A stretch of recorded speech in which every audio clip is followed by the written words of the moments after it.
Yes, this is the entrance to the cave, and here workers have just started leaving because this rescue effort can now wind down. They've been celebrating as they left. We've heard people applauding and cheering. This nation is happy at the news that has filtered out from that cave. And look at that. That is the 10th ambulance, pardon me, the 12th ambulance to have left this site now over the last 3 days.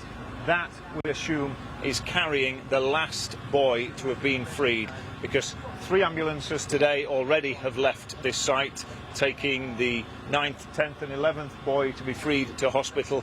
We think that will be the 12th, and that means that there is just the coach who was freed from the cave in the last hour or two, who is still being assessed there at the rescue tents that have been set up around the cave mouth. We assume that he will be on his way to hospital shortly, and that will mean that 13 people have come out of that cave alive after this 18-day ordeal. Let's look back at how this rescue mission was actually pulled off. The guiding rope leading the way to safety. Just look what it's like for rescuers deep inside the Tham Luang cave. Tough to see, hard to hear, difficult to know what the next obstacle will be. This international team is part of an incredible effort of human endeavour, and so far they've overcome every challenge nature has thrown down. Those already in hospital are fine, say doctors, but they're being kept in isolation while their conditions assessed. There's concern about infections and diseases. They've lost weight, and food is being gradually reintroduced. Some have asked for chocolate. 8 days ago, they were found alive, but their ordeal wasn't over.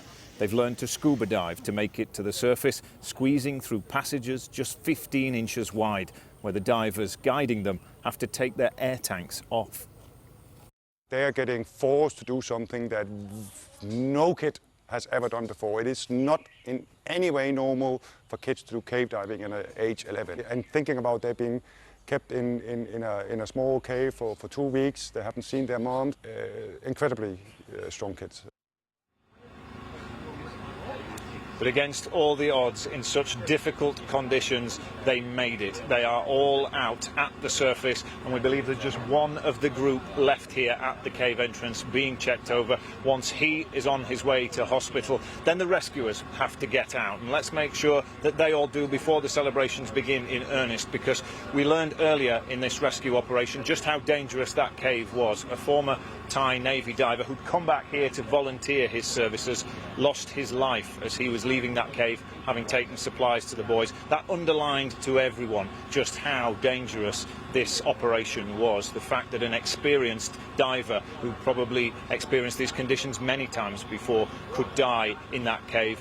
How on earth, people wondered, would boys who couldn't even swim, some of them, make it out via the same way? Well, an international team of diving experts from around the world came here to northern Thailand. They worked together, they shared their expertise, their skills, they assessed the conditions, they explored all the options, but everything they looked at seemed so tough, almost impossible. This was an impossible jigsaw to actually solve. If they were to dig down from above, it would take too long, and the mountainous terrain here was just too hilly to even really start that, although they did explore a number of holes. They were talking about the option of just waiting for the water level to recede naturally. Well, that might have taken months. Could those boys really have survived in there for months, even with supplies being taken in?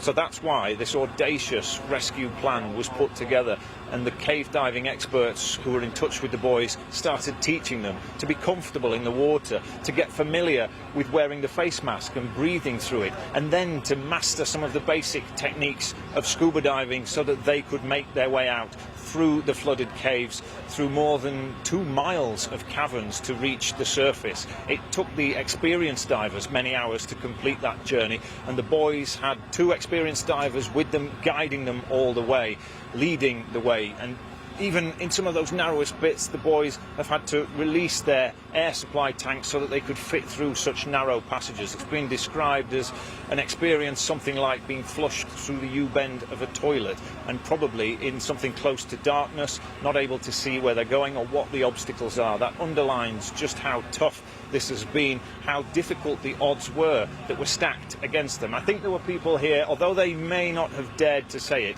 who thought there wouldn't be an entirely successful outcome to this operation, especially when that Navy diver lost his life. But somehow those boys had the strength, they had the self-belief, the determination, they kept faith that rescue would come and would be enacted, and that international team of divers applied their skills and carefully monitored the situation, trained the boys, and then guided them out with such intimate care, with such delicate cooperation to make sure that they all reached the surface. They've taken their time. It's been 3 days since the first boy came out. We saw 4 on the first day, 4 yesterday, and now the last 5 are out of the cave and on their way to hospital. But that is only really the start of their treatment and them getting over this ordeal, because they are weak after 18 days underground. They haven't had proper food, they haven't seen sunlight, so no doubt they're going to need time to recover and get over this ordeal. It'll probably be quite strange for them to get used to what they are now at the centre of, and that is most likely the last ambulance to leave. Ambulance number 13 leaving the cave site with its lights flashing. That is the 13th ambulance we've seen in that fashion to leave this cave, and that now means the last of the group on their way to hospital. And there's another round of applause here in recognition that this is mission accomplished. And what a mission, what a rescue, what a great escape. Fantastic news for everyone here, for people across Thailand, and for the watching world that has fixed its gaze on that cave entrance, a tense time while everyone waited for news. There's a World Cup on, but there was only one football team that most people wanted to follow, one drama that they were waiting to come out. And now we have that resolution, we have the successful conclusion that looked almost impossible just a few days ago. This is an incredible outcome, a phenomenal feat of human endeavour over the challenges that nature laid down, but it's been a successful rescue mission, and people will talk about the Tham Luang cave, such a great escape, for a long time to come.